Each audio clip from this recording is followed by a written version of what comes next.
नमस्कार, city news में आप सभी दर्शकों का स्वागत है। मैं हूं रिया गौड़ और आप देख रहे हैं जिले का number 1 channel city news Muzaffarpur. खबरों की ओर बढ़ने से पहले आइए एक नजर डाल लेते हैं आज की सुर्खियों पर। औराई थाना क्षेत्र के शाही मीनापुर गांव में अपराधियों ने एक वृद्ध महिला की धारदार हथियार से की हत्या।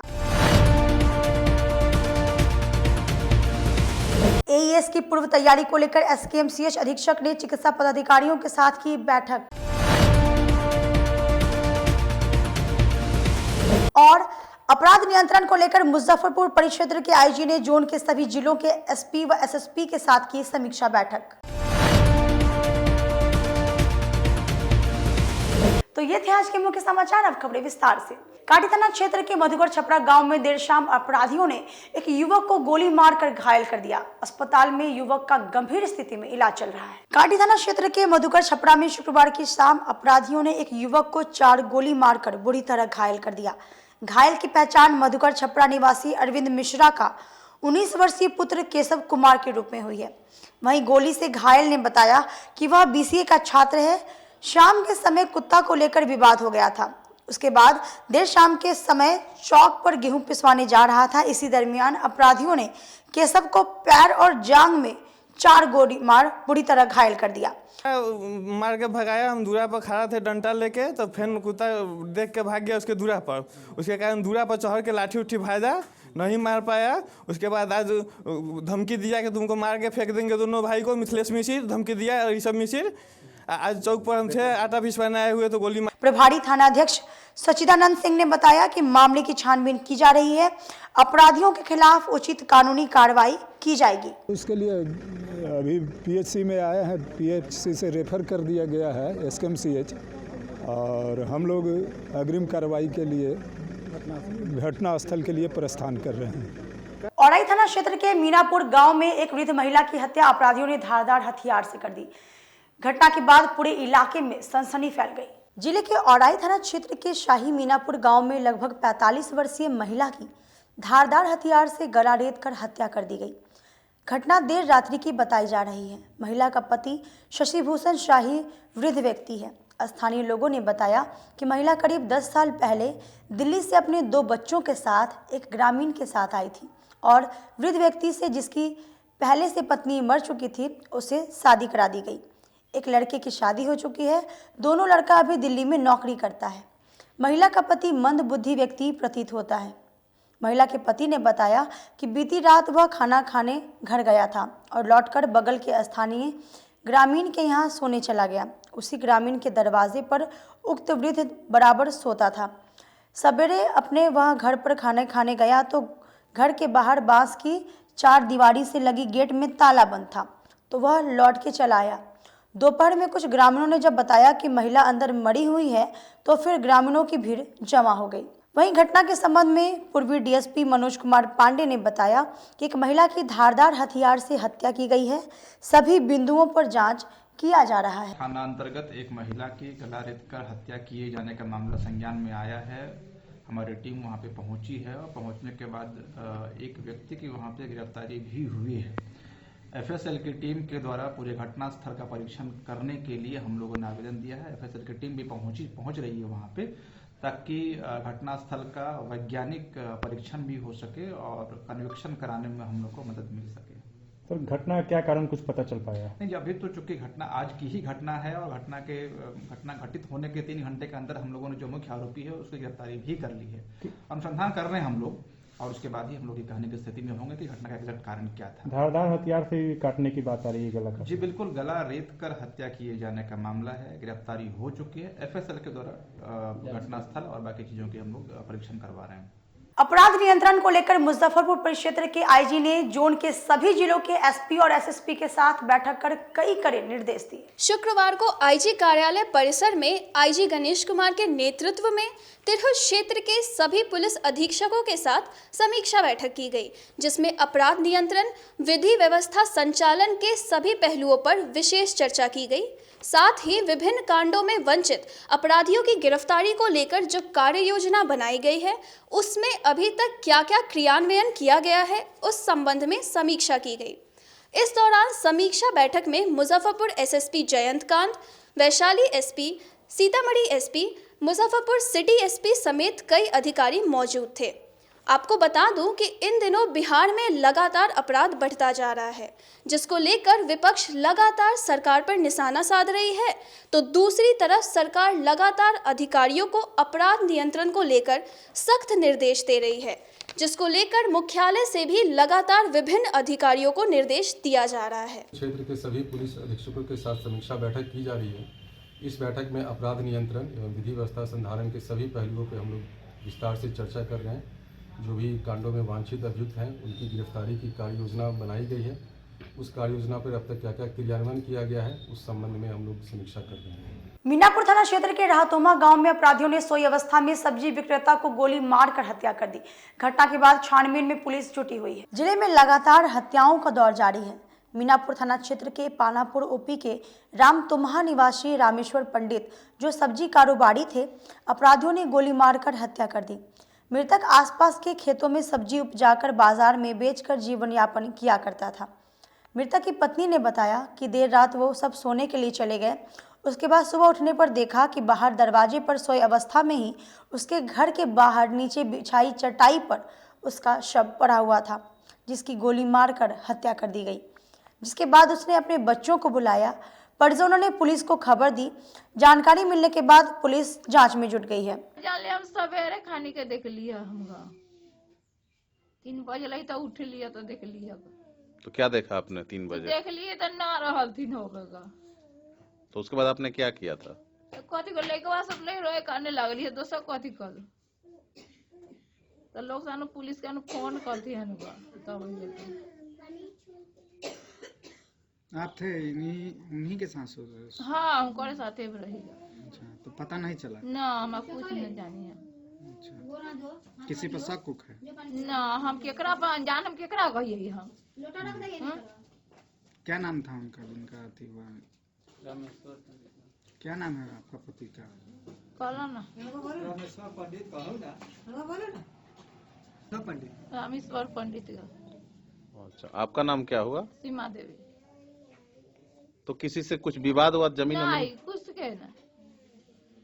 तो ऐसे ही गोली मार के हत्या कर दी? हाँ। एक बार पूछो ना, झगड़ा झगड़ी कुछ ना भेल ना रहे केकरो से। घटना के संबंध में डीएसपी पूर्वी मनोज कुमार पांडे ने बताया कि हत्या की जानकारी मिली है। सब्जी कारोबारी की हत्या गोली मारकर की गई थी।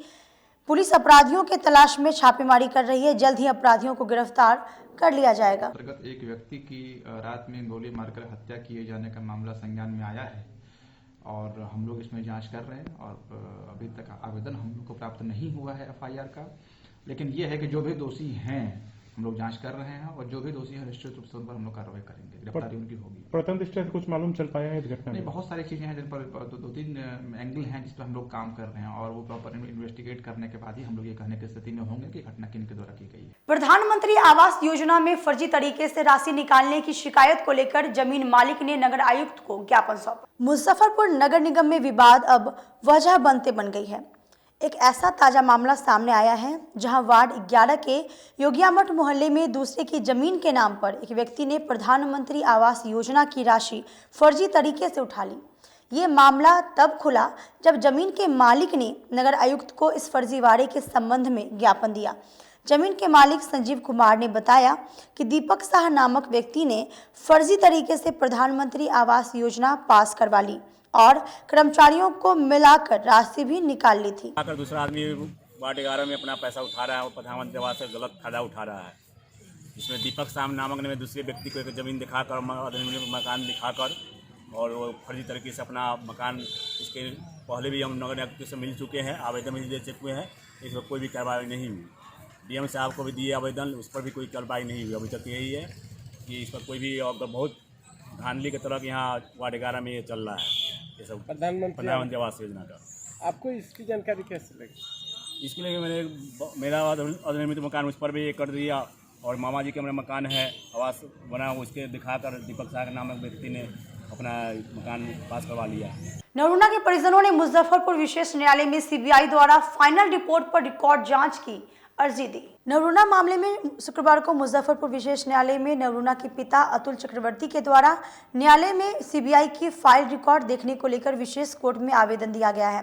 वहीं नरूणा के परिजनों की ओर से नियुक्त अधिवक्ता शरद सिन्हा ने बताया कि सीबीआई ने नरूणा मामले में पहले ठोस साक्ष्य मिलने का दावा कर रही थी, फिर अचानक से सीबीआई कोर्ट ने फाइनल रिपोर्ट जमा कराकर केस को बंद कर देती है। इन्हीं बातों को जानने के लिए विशेष न्यायालय में आवेदन दिया गया है।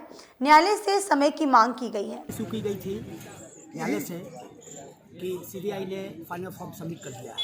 इस सर्कमस्टांसेस में जो इन्फॉर्मेंट ऑफ द केस हैं वो हैरान हैं, चकित हैं, सदमे में है कि premier institute of investigation CBI द्वारा फाइनल फॉर्म सबमिट कर दिया गया है, जबकि हर हालत में सफिशिएंट एविडेंस था, उनको चार्जशीट सबमिट करनी चाहिए थी। इस संबंध में चूँकि सारे रिकॉर्ड को देखने का मौका नहीं मिला है, तो एक समय की आवेदन की गई है न्यायालय से कि सारे रिकॉर्ड को देखने के बाद जो proper appropriate action, legal action, जो रेमेडी आगे की कार्रवाई होगी कि जो भी मैटर ऑफ फैक्ट आए सीबीआई की तरफ से उस सब का एक बार हम लोग अपने स्तर से देख लें, समझ लें, उसके बाद आगे की प्रोसीजर। मृतक रणज्योति के परिवार को मुआवजे और एक सदस्य को सरकारी नौकरी देने की मांग को लेकर पूर्व मंत्री अजीत कुमार जिलाधिकारी से मुलाकात कर ज्ञापन सौंपा। पूर्व मंत्री अजीत कुमार ने राज्य सरकार द्वारा घोषित दलित परिवार के सदस्यों के हत्या के उपरांत दी जाने वाली सरकारी नौकरी के तहत रोनोजीत कुमार पासवान के परिजन को सरकारी नौकरी को लेकर जिलाधिकारी से मुलाकात कर ज्ञापन सौंपा। पूर्व मंत्री ने कहा कि मृतक रोनोजीत कुमार के हत्यारों को पुलिस प्रशासन को अविलंब गिरफ्तार करे तथा परिजन को 20 लाख रुपए मुआवजे और परिवार के किसी एक सदस्य को सरकारी नौकरी देने की मांग सरकार से की है। मुजफ्फरपुर के जिलाधिकारी महोदय से मिलने के लिए आए थे। इशू बड़ा गंभीर है। इशू है कि बीते 13 जनवरी को कांटी विधानसभा क्षेत्र के मरबन गांव में हमारे भाई शिवजी पासवान के पुत्र जॉन पासवान उर्फ जॉन रोनोजीत जॉन का हत्या अपराधी चाकू घोंप कर दिया था। और आज वहां घटना के लगभग 12 दिन बाद भी माहौल काफ़ी गमगीन है, काफ़ी दहशत है, काफ़ी आक्रोश है। हम आए थे जिलाधिकारी महोदय को पूरे घटनाक्रम को ब्रीफ करने, और हमने कहा है कि राज्य सरकार ने घोषणा किया था कि किसी भी दलित परिवार में कोई हत्या होता है तो उसके आश्रित को परिवार चलाने के लिए सरकारी नौकरी सरकार देगी, और एक मुआवजे का राशि पहले से निर्धारित है, वो राशि दिया जाएगा। लेकिन नौकरी की बात अभी तक किसी स्तर पे नहीं हुआ है। हमने इनको कहा है कि तुरंत के तुरंत नौकरी इसको मिले, परिवार के लोगों को ये व्यवस्था करिए। और दूसरा हमने कहा है कि जो मुआवजे की राशि वो जल्दी भुगतान करा दीजिए। और तीसरी बात कि जो अपराधी नामजद अभियुक्त बाहर घूम रहे हैं, धमकी दे रहे हैं, उसको तुरंत गिरफ्तार करिए। जिलाधिकारी ने बड़ा ही गंभीरता से इशू को लिया है और उनके भावना से लगा है कि जिलाधिकारी चाहते हैं कि जिले का एक पहला केस ये बने कि दलित परिवार के हत्या के उपरांत नौकरी देने का जो प्रक्रिया है वो कहें कि आज कल में मैं सरकार में भेज रहा हूं और निश्चित रूप से इस परिवार को नौकरी मिले, ये हमारा प्रयास रहेगा। और जो मुआवजे की राशि है उस पर भी उन्होंने कहा कि मुआवजे का राशि तुरंत दिलवावेंगे नियम के हिसाब से। तीसरी बात, वो जो अपराधी घूम रहे हैं और धमकी दे रहे हैं, हमने कहा कि पुलिस के आला अधिकारी से आप बात करिए और इसको नियंत्रित कैसे हो, नियंत्रण में कैसे वो अपराधी आवे, जो भी लीगल प्रोसीजर है उस पर कार्रवाई हो। और एक बात और हमने कहा है कि जल्दी नहीं होगा, हमारा तो चाल चलन जानबे करते हैं कि हम तो बिना न्याय दिलाए हुए हम मानेंगे नहीं। एसकेएमसीएच प्रशासन द्वारा भूमि अधिग्रहण कर टाटा मेमोरियल अस्पताल को सौंपी गई। फरवरी तक अस्पताल बनकर तैयार होने की संभावना है। एसकेएमसीएच में टाटा मेमोरियल कैंसर हॉस्पिटल का मॉड्यूलर रूप लेने लगा है। जनवरी के अंत तक यह मॉड्यूलर अस्पताल बनकर तैयार हो जाएगा। वहीं फरवरी के प्रथम सप्ताह में यह काम करने लगेगा। यहाँ मरीजों की भर्ती शुरू हो जाएगी। एसकेएमसीएच अधीक्षक डॉक्टर विकास कुमार ने बताया कि टाटा मेमोरियल को जमीन की अधिग्रहण कराकर मुहैया करा दी गई है। तैयारी युद्ध स्तर पर चल रही है। फरवरी में मॉड्यूलर अस्पताल का उद्घाटन सेरेमनी है। आपको बता दें कि मॉड्यूलर अस्पताल में मरीज को भर्ती करने के साथ सुविधा भी मुहैया कराई जाएगी। वार्ड में ही शौचालय की भी व्यवस्था की गई है। चेन्नई से बना बनाया फैब्रिकेटेड भवन की सामग्री लाई गई है। रात तक बची सभी सामग्री एसकेएमसीएच पहुंच जाएगी। आपको बता दें कि उत्तर बिहार में पहला कैंसर मॉड्यूलर अस्पताल होने से मरीजों को काफ़ी सुविधा होगी, उन्हें बाहर नहीं जाना होगा। अस्पताल एसके मेडिकल कॉलेज का नहीं बन रहा है, वो टाटा का बन रहा है। तो इसकी पूरी जानकारी तो आप टाटा वाले से पूछेंगे। हम लोगों ने ज़मीन दिया है, ज़मीन पर उन्होंने अपना कार्य शुरू कर दिया है। वक्त तो चला एक छोटी सी ब्रेक का, लेते हैं एक छोटा सा ब्रेक। तब तक आप बने रहिए हमारे साथ, देखते रहिए सिटी न्यूज मुजफ्फरपुर। मुजफ्फरपुर की शान और अपने कलाकृतियों से बॉलीवुड के स्टारों में अपनी पहचान बना चुका बाबा की दुकान लहठी भंडार पिछले 50 वर्षों से आपके पसंद का ख्याल रखती है। यहाँ से लाह की बहुरानी सेट बॉलीवुड की स्टार ऐश्वर्या राय ने अपनी शादी में पहनी थी। यहाँ से राजनीतिक गलियारों के नामचीन चेहरों की दुल्हन भी सजी थी। हमारे यहाँ शादी सेट, बहुरानी सेट, जयमाला सेट, लाह के फैंसी आइटम कुशल कारीगरों द्वारा निर्मित कराई जाती है। इसके अलावा चूड़ा सेट, कंप्यूटर चूड़ा, कुंदन चूड़ा, वाटरप्रूफ चूड़ा, चुंदरी 3 बुंदिया, बंग बंगरी, हिंगलू, पात चूड़ा, जंगली चूड़ा का भी निर्माण अपने कारीगरों द्वारा कराती है। यही नहीं, लाह से बनी कान का टॉप्स, रिंग, नथ, गला का हार, मांग टीका, पेन स्टैंड, हाथी, बिछिया, ग्लास, करा भी बनाती है। तो एक बार हमारे यहाँ अवश्य पधारे। बाबा की दुकान लहठी भंडार, इस्लामपुर, मुजफ्फरपुर। हमारा कांटेक्ट नंबर है 9308620444। 40-50 साल से जो हमारी दुकान है, ये बाबा की दुकान लहठी भंडार, समझे ना, पुश्तैनी हम लोग का काम ही है। और हमारे यहाँ जो है जितने भी है, जैसे कि ऐश्वर्या राय के यहाँ लहठी गया, हमारा सचिन के यहाँ गया है, और आपके जो है तेज प्रताप से अभी लालू प्रसाद के लड़के की शादी हुई है, उसमें भी लहठी भेजा गया था। और हमारे यहाँ जो है ना बहुरानी सेट है, जैसे कि है कुंदन सेट है, और जैसे कि हम लोग जो डिज़ाइन जो है सेलेक्ट करते हैं जो लगन के ऊपर जो है, जैसे कि कस्टमर का चॉइस देखते हैं हम लोग हैं, उसी टाइप से हम लोग जो है माल तैयार करते हैं। और कलर है मैचिंग, हमारे यहाँ सबसे विशेषता है कि हर तरह के लहंगे का जो है ना मैचिंग तुरंत हैंड टू हैंड हम लोग लगा के दे देते हैं। हम पढ़ाते नहीं, हम बच्चों में विश्वास जगाते हैं। Christ Jyoti international school, based on CBSE curriculum with coeducation. इस स्कूल में प्रत्येक विषयों के लिए अनुभवी शिक्षकों का समूह है। विद्यार्थियों को अलग से ट्यूशन पढ़ने की आवश्यकता बिल्कुल नहीं है। बच्चों को प्रत्येक विषयों के लिए अलग से अतिरिक्त कक्षाएं दी जाती हैं। साइंस और कंप्यूटर लैब की व्यवस्था के साथ उत्तम खेल कूद के लिए बड़ा सा कैंपस भी है। नर्सरी के बच्चों को खेल कूद की विधि से पढ़ाई जाती है।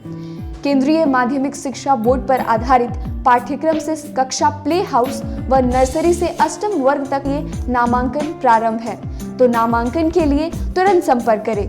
हमारा पता है Christ Jyoti international school, Dharmodaya स्थली, माधोपुर सुस्ता, मुजफ्फरपुर। के रूप में ज्वाइन किया क्राइस्ट ज्योति स्कूल को, और यहाँ की व्यवस्था, यहाँ के पेरेंट्स सारे लोग पूरी तरह से बच्चों की पढ़ाई के प्रति जो केयरलेस थे, मैंने उन्हें जागरूक करने की कोशिश किया, और उस व्यवस्था को बदलने के लिए मैं हर संभव प्रयास करती हूँ।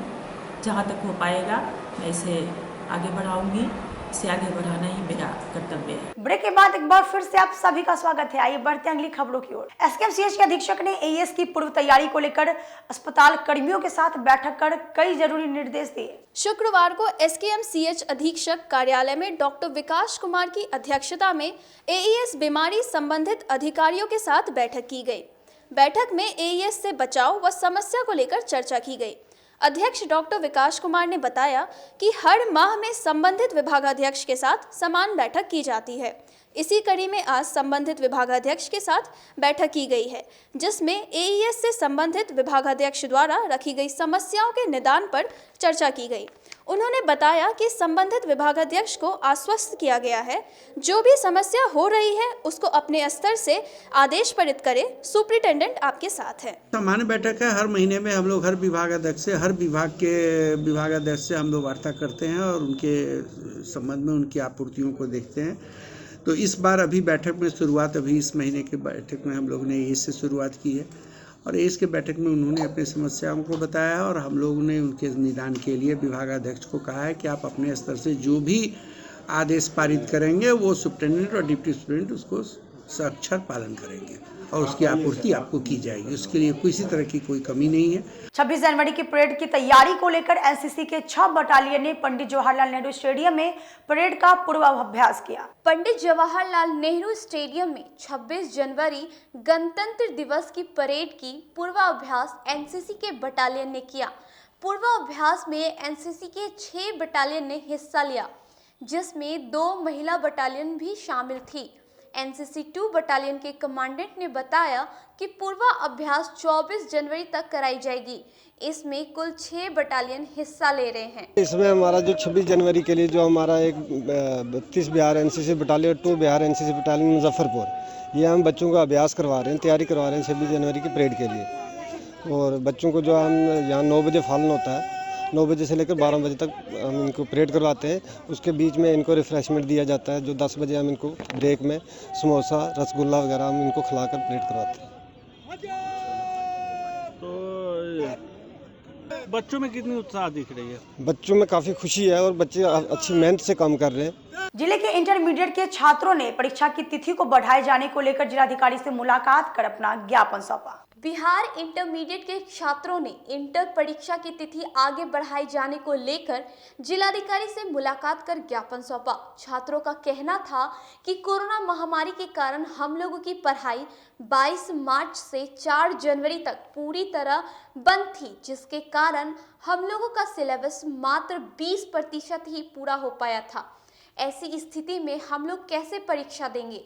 हम लोगों ने जिलाधिकारी के माध्यम से सरकार से आग्रह किया कि इंटर की परीक्षा की तिथि बढ़ाया जाए। देश को पता है, पूरे वर्ल्ड को पता है कि कोरोना महामारी कैसी रही है और किस पर किस राज्य पर कैसी घटना घटी है।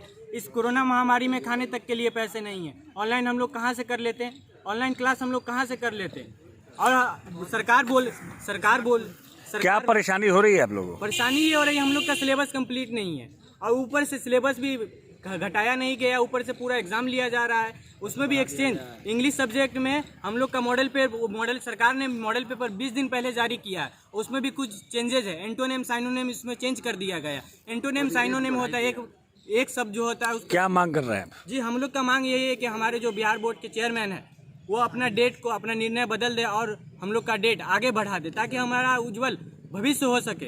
राजद के जिलाध्यक्ष ने 24 और 30 जनवरी को होने वाली कार्यक्रम को लेकर कार्यकर्ताओं के साथ अहम बैठक की। राजद जिला कार्यालय के जिलाध्यक्ष के नेतृत्व में राजद के सभी प्रकोष्ठ अध्यक्षों के साथ अहम बैठक की गई, जिसमें 24 जनवरी को कर्पूरी ठाकुर की मनाई जाने वाली जयंती पर चर्चा की गई। साथ ही 30 जनवरी को महात्मा गांधी शहादत दिवस है, उसके उपलक्ष्य में 24 जनवरी से 30 जनवरी तक एक सप्ताह का किसान जागरूक सप्ताह के रूप में मनाया जाएगा। इस पर रणनीति बनाई गई। जिलाध्यक्ष ने बताया कि नेता प्रतिपक्ष तेजस्वी यादव के आह्वान पर 30 जनवरी को पूरे बिहार में मानव श्रृंखला बनाई जाएगी। इन सारे कार्यक्रमों को सफल बनाने को लेकर बैठक कर रणनीति बनाई गई। हमारे जिला के प्रकोष्ठों के अध्यक्ष की बैठक बुलाई गई है, जिसमें तमाम प्रकोष्ठों के अध्यक्ष आए हैं, चाहे वो किसान सेल के अध्यक्ष हों, युवा के अध्यक्ष हों, अकलियत सेल के अध्यक्ष हों, व्यवसायी प्रकोष्ठ के अध्यक्ष हों, अनुसूचित जाति के अध्यक्ष हों, ये तमाम छात्र विंग के अध्यक्ष हों, ये सारे अध्यक्ष हमारे यहाँ आए हैं। और ये कार्यक्रम 30 तारीख को, जो 30 तारीख को हम लोगों को निकालना है, वो क्या कहते मानव श्रृंखला गांधी जी के शहादत दिवस के उपलक्ष्य में, मतलब हम लोग किसानों के समर्थन में 2 मीटर के दूरी के पर हम लोग मानव श्रृंखला लगाने जा रहे हैं। उसकी तैयारी प्लस कर्पूरी जयंती हम लोग को 24 तारीख को यही बसंत बिहार में मनाना है।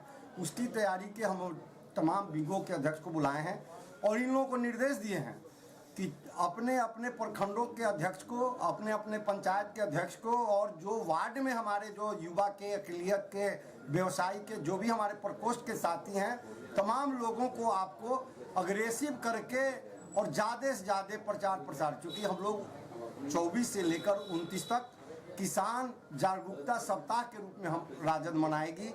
ये सब चीज़ की जानकारी इनको हम लोग दे रहे हैं, क्योंकि कल हम लोग की बैठक पटना के 10 सर्कुलर रोड में माननीय नेता, हम लोग के प्रतिपक्ष के नेता तेजस्वी यादव जी के द्वारा संबोधित किया गया था, बताया गया था, जो मार्गदर्शन हम लोग को दिया गया था, वही मार्गदर्शन आज हम लोगों को दे रहे हैं। इसके पहले भी हमारी बैठक हुई है और 24 तारीख को हम लोग चाह रहे हैं कि हमारे पंचायत स्तर के साथी आ जाएं और यहाँ से नया ऊर्जा लेकर, और कर्पूरी ठाकुर जी हमारे पुरखा रहे हैं, उन्हीं के हम लोग वंशज हैं।